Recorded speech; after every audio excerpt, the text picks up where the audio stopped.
1,76,000 is equal to 0. And we've been shown that, from 29%, with a magic wand, it has come down to 22%. So I have my cynicism around these figures. But I would say, okay, fine, let us believe you and move on. But the World Bank says that India's poverty rate is the lowest among poor nations. Dr. Kundu, how is one supposed to, reflect on that aspect? And the World Bank says that India has a large number of people below poverty line, but if you take the percentage of people below poverty line and if you compare only with those countries which have a large number of persons below poverty line, then India's ratio is low. But I just wanted to mention that there is no doubt about the fact that the consumption poverty or the income poverty gives a very, very partial picture. We should try to build in health and education. Frankly, basic amenities are not brought in the Sabina Al-Kire's calculation. But I share this healthy skepticism about the numbers. But let me tell you that the objection measurement issues involved in multidimensional poverty are much more serious than measurement of consumption expenditure poverty. And there are friends of mine, not necessarily coming from economic discipline, they argue that poverty should never be mentioned. Consumption poverty or multidimensional poverty. One can only smell poverty. There's a piece which came in Times of India before a few years. And the point is, you cannot carry the smell of different persons into policy making. We do need some numbers. And why I would like to mention this relevance of the multidimensional poverty. If you compare multidimensional poverty with the consumption expenditure poverty, for the developed countries, the difference is not much. But for the countries which are at a low level of economic development, you find multidimensional poverty happens to be much higher than the consumption expenditure poverty. For India, by all the calculations we have, 2011-12, data tells that we have only 22% of the people who are below poverty line by the consumption expenditure. But multidimensional poverty is something like 53%. So certainly multidimensional poverty is somewhat of an improvement, but I did not mention about the concerns which are coming out of this very report.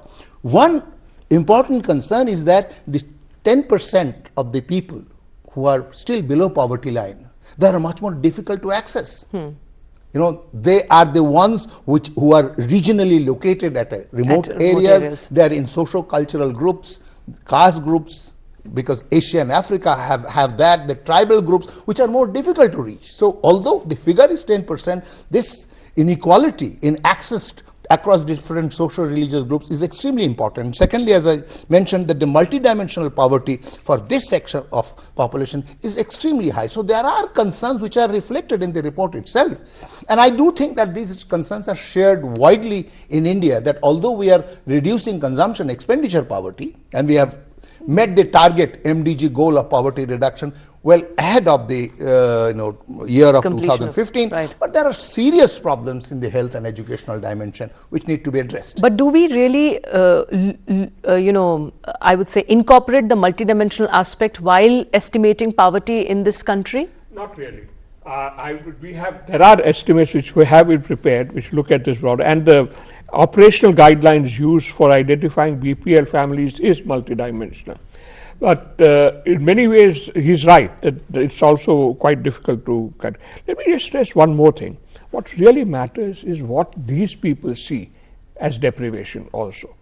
And I was very interesting story I must tell you. A friend who did a survey in Rajasthan, informal survey amongst poor people, and asked them their priorities.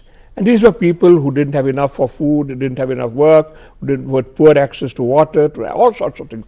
And he was expecting one of these to figure, maybe jobs, maybe something else. What came out on top was self-respect.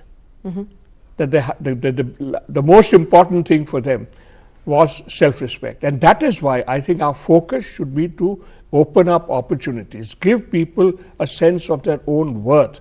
This to me is far more important. Inclusiveness, avoid a certain respect for diversity.